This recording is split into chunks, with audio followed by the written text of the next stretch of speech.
Barbara is a student from the Faculty of Health Science. She was in Hungary for her practical training.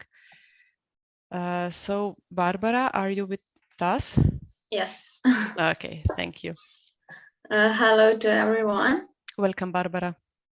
I will share my screen.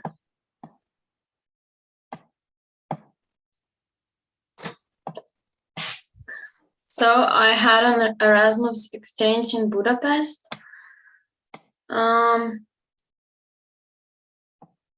It was in February last year, and it was planned for 2 months of traineeship, but after a month, Corona happened, and I had to terminate my exchange. Why did I choose Budapest? I love the city. It has amazing architecture. It's good public transport. We have good connections with bus to Budapest. We have good relations between our faculty and their faculty. And I got traineeship in different hospitals and institutes. So in my opinion, I could learn more than I could in Slovenia. Semmelweis University is a medical school founded in 1769, and it has about 11,000 students. Over 30% of the students come from abroad.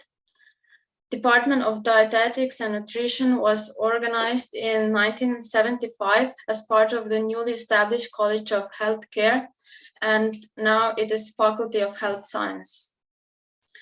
The difference between our program and their program is that their undergraduate training program is 8 semesters long, and our program is 6 semesters long.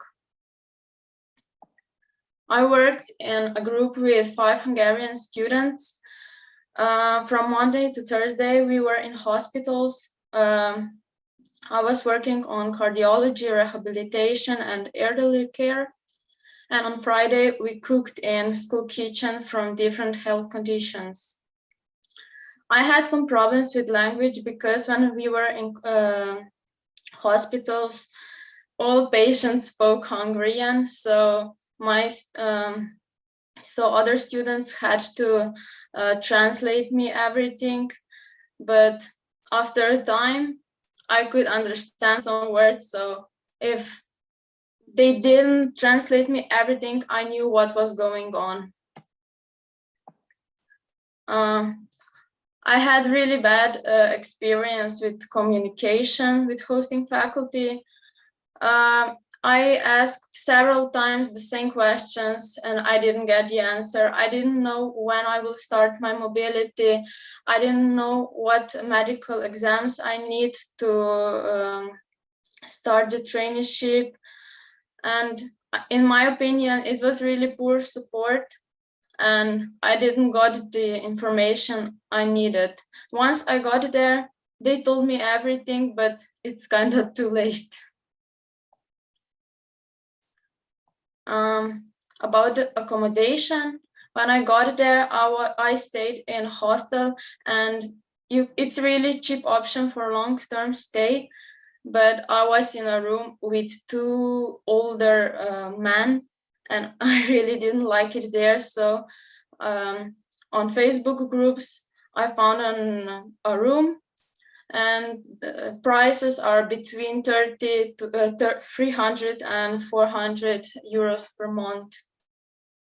But it's also not easy to find room for 2 months because everybody wants you to stay at least 6 months for 1 semester.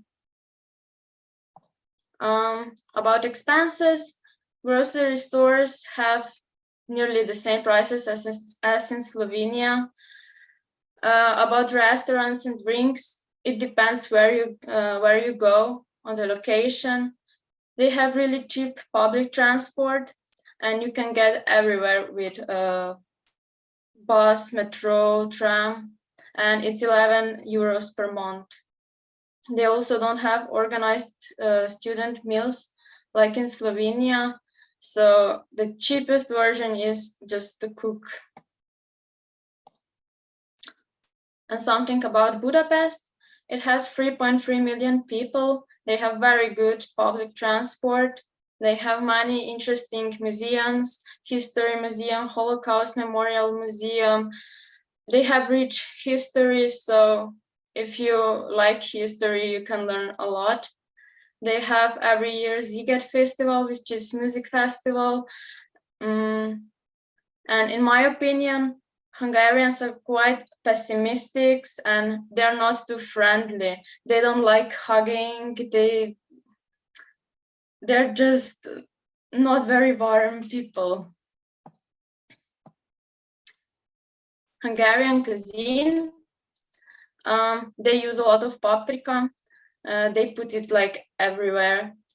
They have famous goulash soup, langosh, paprikash, dobos torta, stuffed cabbage, kurtos kalács, and they also drink a lot of spirits, for example, palinka, and they also drink a lot of beer.